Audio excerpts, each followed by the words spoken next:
नमस्कार। ये महाभारत कथा पूरी तरह से वेद व्यास महाभारत के ऊपर आधारित है। यदि आप इसका निरंतर श्रवण करते रहना चाहते हैं तो इस चैनल को सब्सक्राइब जरूर कर लें और आगे आने वाली सभी पॉडकास्ट के नोटिफिकेशन के लिए बेल आइकन को भी जरूर से प्रेस कर दें। अब हम सुनेंगे संयमनी पुत्र और कुछ धृतराष्ट्र पुत्रों का वध तथा घटोत्कच और भगदत्त का युद्ध। संजय ने कहा, राजन, रात बीतने पर चौथे दिन प्रातःकाल ही भीष्म जी बड़े क्रोध में भरकर सारी सेना के सहित शत्रुओं के सामने आए। उस समय द्रोणाचार्य, दुर्योधन, बालिक, दुर्मर्शन, चित्रसेन, जयद्रथ तथा अनेकों दूसरे राजा लोग उनके साथ साथ चल रहे थे। भीष्म जी ने सीधे अर्जुन पर ही धावा किया तथा उनके साथ द्रोणाचार्य आदि सभी वीर एवं कृपाचार्य, शल्य, विवंसति, दुर्योधन और भूरिश्रवा भी उन्हीं पर टूट पड़े। ये देखते ही सर्वशस्त्रज्ञ अभिमन्यु उनके सामने आया। उसने उन महारथियों के सब अस्त्र शस्त्र काट डाले और रणांगण में शत्रुओं के खून की नदी बहा दी। भीष्म जी ने अभिमन्यु को छोड़कर अर्जुन पर आक्रमण किया, किंतु किरीटी ने मुस्कुराकर अपने गांडीव धनुष द्वारा छोड़े हुए बाणों से उनके शस्त्र समूह को नष्ट कर दिया और उन पर बड़ी फुर्ती से बाण बरसाना आरंभ किया। तब भीष्म जी ने अपने बाणों से अर्जुन के शस्त्र समूह को नष्ट कर दिया। इस प्रकार वो कुरु और संजय वंशी वीरों ने भीष्म और अर्जुन का वो अद्भुत द्वंद्व युद्ध देखा। इधर अभिमन्यु को द्रोणपुत्र अश्वत्थामा, भूरिश्रवा, शल्य, चित्रसेन और संयमनी के पुत्र ने घेर लिया।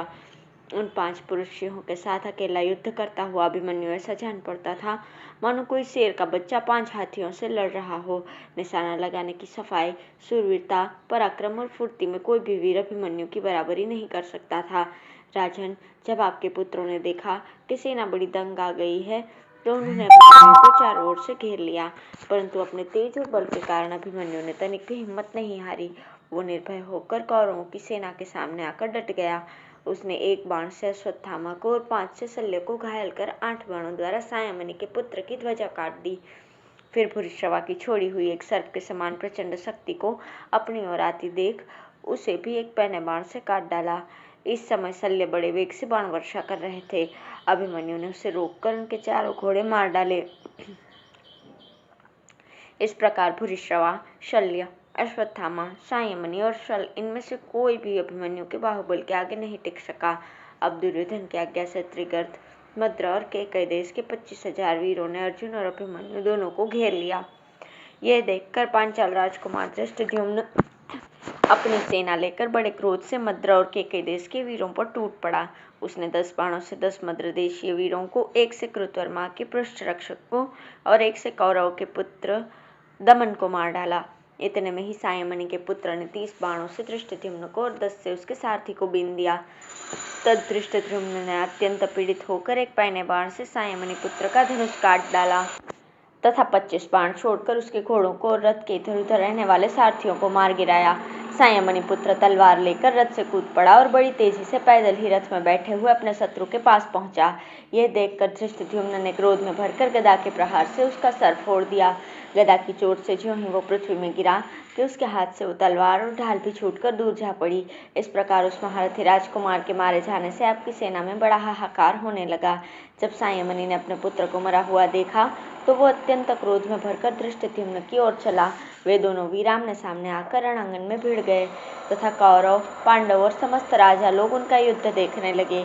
संयमनी ने क्रोध में भरकर धृष्टद्युम्न के 3 बाण मारे तथा दूसरी ओर से शल्य ने भी उस पर प्रहार किया। शल्य के 9 बाण लगने से धृष्टद्युम्न को बड़ी व्यथा हुई। तब उसने क्रोध में भरकर फौलाद के बाणों से मद्रराज की नाक में दम कर दिया। कुछ देर तक उन दोनों महारथियों का युद्ध समान रूप से चलता रहा। उनमें किसी की भी न्यून अधिकता मालूम नहीं हुई। इतने में महाराज शल्य ने एक पहने बाण से धृष्टद्युम्न का धनुष काट दिया तथा उसे बाणों से आच्छादित कर दिया। ये देखकर अभिमन्यु बड़े क्रोध में भरकर मद्रराज के रथ की ओर दौड़ा और बड़े तीखे बाणों से उन्हें बींधने लगा। तब दुर्योधन, विकर्ण, दुशासन, विवंसति, दुर्मर्शन, दुस्सह, चित्रसेन, दुर्मुख, सत्यव्रत और पुरुमित्र ये सब योद्धा मद्रराज की रक्षा करने लगे, किंतु भीम, धृष्टद्युम्न, द्रौपदी के 5 पुत्र, अभिमन्यु और नकुल सहदेव ने इन्हें रोक दिया। ये सब वीर बड़े उत्साह से आपस में युद्ध करने लगे। इन दोनों पक्षों के 10-10 रथियों का भयंकर युद्ध आरंभ होने पर उससे आपके और पांडवों के पक्ष के दूसरे रथी दर्शकों की तरह देखने लगे। दुर्योधन ने अत्यंत क्रोध में भरकर 4 तीखे बाणों से धृष्टद्युम्न को बींध दिया तथा दुर्मर्शन ने 20, चित्रसेन ने 5, दुर्मुख ने 9, दुस्सह ने 7, विविंसति ने 5 और दुशासन ने 3 बाण छोड़कर उसे घायल किया। तब धृष्टद्युम्न ने भी अपने हाथ की सफाई दिखाते हुए उनमें से प्रत्येक को 25-25 बाण मारे तथा अभिमन्यु ने 10-10 बाणों से सत्यव्रत और पुरुमित्र को बींध दिया। नकुल और सहदेव ने अचरज सा दिखाते हुए अपने मामा शल्य पर तीखे तीखे बाण चलाए। तब शल्य ने भी अपने भांजों पर अनेकों बाण छोड़े, किंतु माद्री कुमार नकुल और सहदेव बाणों से बिल्कुल ढक जाने पर भी अपने स्थान से तिल भर नहीं डिगे। भीम ने जब दुर्योधन को अपने सामने देखा तो सारे झगड़े का अंत कर देने के लिए एक गदा उठाई। भीम को गदा धारण किए देख आपके सब पुत्र डरकर भाग गए। तब दुर्योधन ने क्रोध में भरकर मगधराज को उसकी 10,000 गजारोही सेना के सहित आगे करके भीम पर धावा किया। बस भीम रथ से कूदकर अपनी गदा से हाथियों को कुचलते हुए रणक्षेत्र में विचलने लगे। उस समय भीम की दिल को दहला देने वाली दहाड़ सुनकर सब हाथी सुन्न से हो गए। तब द्रौपदी के पुत्र अभिमन्यु, नकुल, सहदेव और धृष्टद्युम्न ये पांडव पक्ष के वीर भीम के पीछे से रक्षा करते हुए अपने पैरने बाणों से मागधी सेना के गजारोही वीरों के सर काटने लगे। ये देखकर मगधराज ने अपने ऐरावत के समान विशालकाय हाथी को अभिमन्यु के रथ की ओर पेल दिया, किंतु वीर अभिमन्यु ने एक ही बाण में उस हाथी का काम तमाम कर दिया और एक ही बाण से वाहनहीन मगधराज का सर उड़ा दिया। भीम भी उस गजारोही सेना में घूम घूम कर हाथियों को मारने लगे। उस समय हमने भीम के एक एक प्रहार से ही हाथियों को लोटपोट होते देखा था। क्रोधातुर भीम की चोट खाकर वे हाथी भय से इधर उधर भागकर आपकी ही सेना को रौंद डालते थे। उस समय अपनी गदा को सब ओर घुमाते हुए भीम ऐसे जान पड़ते थे मानो साक्षात शंकर ही रणांगण में नृत्य कर रहे हों। इसी समय हजारों रथियों के सहित आपके पुत्र नंदक ने अत्यंत कुपित होकर भीम पर आक्रमण किया। उसने भीम पर 6 बाण छोड़े तथा दूसरी ओर से दुर्योधन ने 9 बाणों से उनके वक्षस्थल पर वार किया।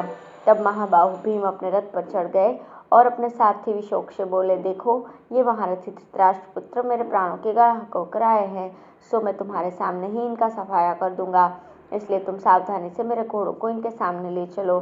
सारथी से ऐसा कहकर उन्होंने 3 बाण नंदक की छाती में मारे। इधर दुर्योधन ने भी 60 बाणों से भीम को और 3 से उनके सारथी को घायल कर दिया। फिर 3 पैने बाण छोड़कर उसने हंसते हंसते उसका धनुष भी काट दिया। तब भीम ने एक दूसरा दिव्य धनुष लिया और उस पर एक तीखा बाण चढ़ाकर उससे दुर्योधन का धनुष काट दिया। दुर्योधन ने भी तुरंत ही एक दूसरा धनुष लिया और उससे एक भयंकर बाण छोड़कर भीम की छाती पर चोट की। उस बाण से व्यथित होकर भीम रथ के पिछले भाग में बैठ गए और उन्हें मूर्छा हो गई। भीम को मूर्छित देखकर अभिमन्यु और पांडव पक्ष के महारथी असहिष्णु हो उठे और दुर्योधन के सिर पर पैने पैने शस्त्रों की भीषण वर्षा करने लगे। इतने में ही भीम को चेत हो गया। उन्होंने दुर्योधन पर पहले 3 और फिर 5 बाण छोड़े। इसके बाद 25 बाण राजा शल्य को मारे। उनसे घायल होकर मद्रराज मैदान छोड़कर चले गए। तब आपके 14 पुत्र सेनापति सुषेण, जलसंध, सुलोचन, उग्र, भीमरथ, भीम, वीरबाहु, अलोलोक, दुर्मुख, दुष्प्रदर्शन, विविंसु, विकट और सम भीम के ऊपर चढ़ाए। उनके नेत्र क्रोध से लाल हो रहे थे। उन्होंने एक साथ ही बहुत से बाण छोड़कर भीम को घायल कर दिया। आपके पुत्रों को अपने सामने देखकर महाबली भीम उन पर इस प्रकार टूट पड़े जैसे भेड़िया पशुओं पर टूटता है। फिर उन्होंने गरुड़ के समान लपक कर एक पैने बाण से सेनापति का सिर काट दिया। 3 बाणों से जलसंध को घायल करके यमपुरी भेज दिया। सुषेण को मारकर मृत्यु के हवाले कर दिया। उग्र का मुकुट और कुंडलों से विभूषित सिर काटकर पृथ्वी पर गिरा दिया तथा 70 बाणों से वीरबाहु को उसके घोड़े, ध्वजा और सारथी के सहित धराशायी कर दिया। इसी तरह उन्होंने भीमरथ और सुलोचन को भी सेनानियों के देखते देखते यमराज के घर भेज दिया। भीम का ऐसा प्रबल पराक्रम देखकर आपके शेष पुत्र डर के मारे इधर उधर भाग गए। तब भीष्म जी ने सब महारथियों से कहा, देखो ये भीम धृतराष्ट्र के महारथी पुत्रों को मार डालता है, अरे इसे फौरन पकड़ लो, देर मत करो। भीष्म जी का ऐसा आदेश पाकर कौरव पक्ष के सभी सैनिक क्रोध में भरकर महाबली भीम के ऊपर टूट पड़े। उनमें से भगदत्त अपने मदोन्मत्त हाथी पर चढ़े हुए सहसा भीम के पास पहुंचे। वहां पहुंचते ही उन्होंने बाणों की वर्षा करके भीम को बिल्कुल ढक दिया। अभिमन्यु आदि वीर ये सब नहीं देख सके। उन्होंने भी बाण बरसाकर भगदत्त को चारों ओर से आच्छादित कर दिया और उनके हाथी को घायल कर दिया, किंतु भगदत्त के हाँकने पर वो हाथी उन महारथियों के ऊपर ऐसे वेग से दौड़ा मानो काल से प्रेरित यमराज ही हो। उसके उस भीषण रूप को देखकर सब महारथियों का साहस ठंडा पड़ गया और उन्हें वो असह्य सा जान पड़ा।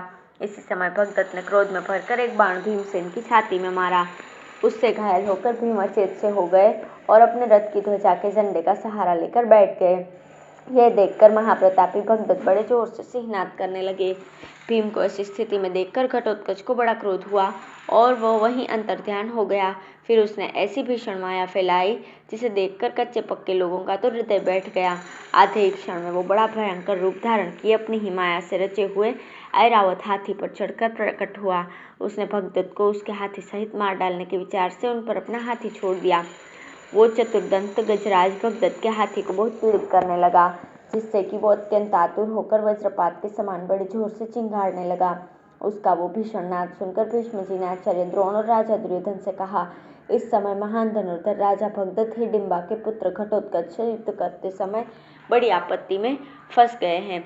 इसी से पांडवों की हर्षध्वनि और अत्यंत डरे हुए हाथी की रोदन शब्द सुनाई दे रहे हैं। इसलिए चलो हम सब राजा भगदत्त की रक्षा करने के लिए चलें। यदि उनकी रक्षा न की गई तो वे बहुत जल्द प्राण त्याग देंगे।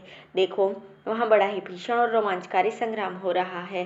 अतः वीरों, शीघ्रता करो, देरी मत करो, आओ अभी वहाँ चलें। भीष्म जी की बात सुनकर सभी वीर भगदत्त की रक्षा के लिए भीष्म और द्रोण के नेतृत्व में चले। उस सेना को देखकर प्रतापी घटोत्कच बिजली की कड़क के समान बड़े जोर से गरजा।